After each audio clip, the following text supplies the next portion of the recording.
motivation to maintain the energy and intensity of the players. But in doing so, we also saw new players shine. Last game it was Titus Torres, today it was JB. Just exactly how does the infusion of these young ones complement the game of the veterans? Yeah, we need, aside from the veterans, like what you said, we also need young players to keep the energy, even when the veterans are out, and then they give another dimension to our game. It also challenges the veterans to play as hard as the young ones do, and vice versa also. So it's a good mix of veterans and the younger ones. Thank you, Coach Joel. JB coming off the bench with limited minutes, karoon na talaga ng impact sa floor. Ano po opportunities ang nakita mo or nakikita ng mga veterans and para sa iyo that help you make 6 out of 9 point shots on the floor on top of 12 rebounds per facing? Sa akin lang, binibigay ko lang yung best ko. Di ko lang sinasayang yung opportunity na binibigay ni Coach Jong. Yun lang, binibigay ko lang yung 100% ko every game. Yun lang. Thank you, JB. Now we would like to open the floor for friends from the press.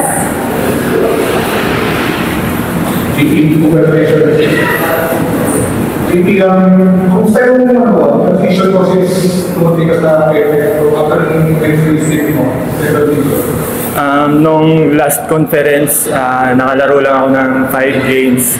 After nung 5 games, na-injury ako. Malaking adjustment sa akin kasi nga coming from NCAA and in PBL, iba yung PBA eh. Malalaki yung katawan. Yun nga, nag-doble trabaho ko sa weights room and sa extra work ko. Yun po. Saka ngayon, mag-ibigay is the best time for you na paano mo sa gano'n mo?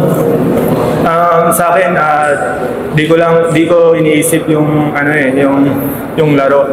Sa akin lang, nag-focus lang ako sa mga rules na ni Coach Jong, yung aggressive sa defense and sa rebounding ko. Bonus na lang sa akin yung mga extra points ko. So, last video, you're not only you're expecting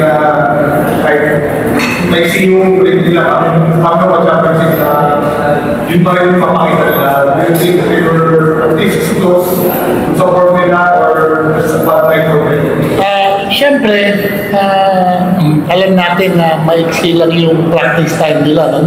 Nandun pa rin naman yung sistema nila, hindi nagbabago. Pero, siyempre, coming off a championship, tapos ilang araw lang nakapag-practice, may kasabihan nga yung, yung hangover sa championship. May ganun talaga eh. But in due time, makaka-recover din naman sila. Swerte nga rin kami na sila yung first game namin, medyo nakakapa pa sila. So, rin kami, na timing din.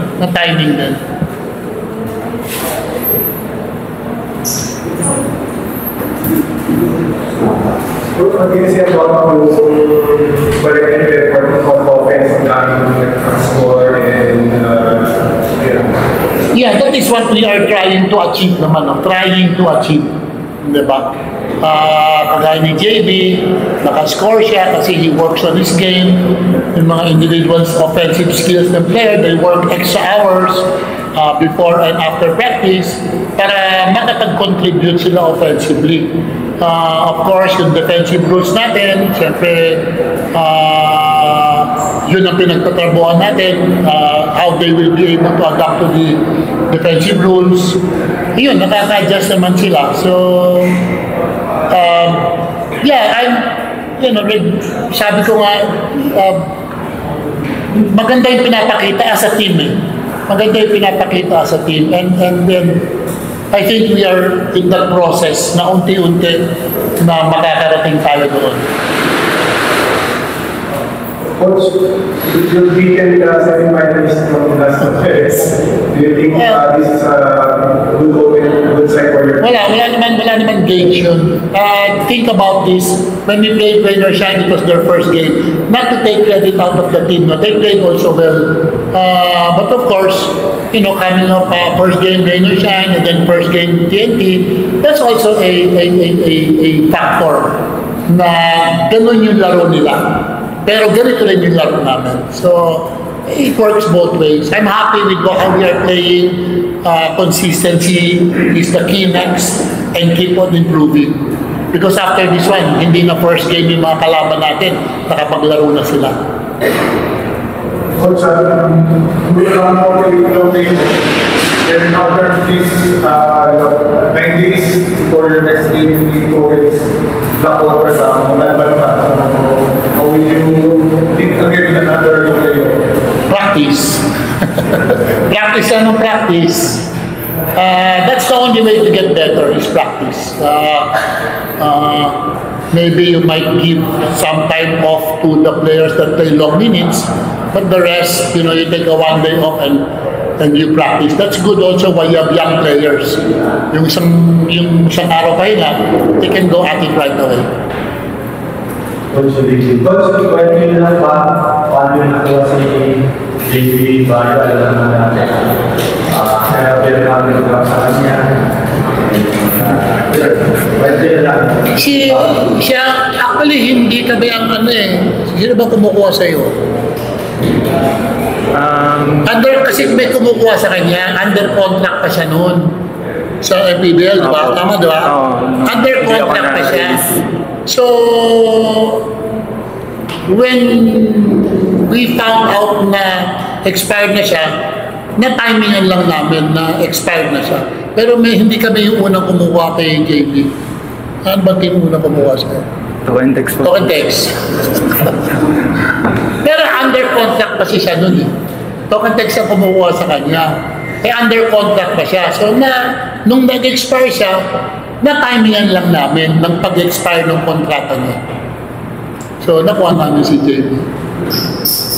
JB, anong nangyari ba? Hindi ka na po pinalitan ng Tokentex sa MPBL? After nung season namin 2 years ago, nung sa Pampanga ako, dapat nasa kanila na ako di ako na-release po. Tapos, bali 2 beses ako nila tapos after nung Pampanga, na-Vice ako sa MPBL. Dapat nung July pa lang ata, pinapasama na nila ako sa training camp. Tapos yun, di na naman po ako na-release doon sa Nueva Ecija. Kailangan ko daw tapusin, kahit tinapos ko yung season ko doon sa MPBL. Tapos yun, after nung MPBL, yun, po ako ni Coach Jong po na in-invite na mag-training. Yun po. Kasi iba kailangan na kumuha ng ibang player yung TNT noon eh. So may kinuha sila. Yun, timing lang talaga. Timing lang si JB sa amin. JB, kaya ako kayo sa TNT Di ko na po iniisip yun eh. Kasi naging coaches ni Yuri, kaya si Yuri yung nag-ano sa TNT, kunin natin si JB, si Bayo. Yun. Thank you. That sums up our post-game press conference. Thank you and congratulations once again to the athletes.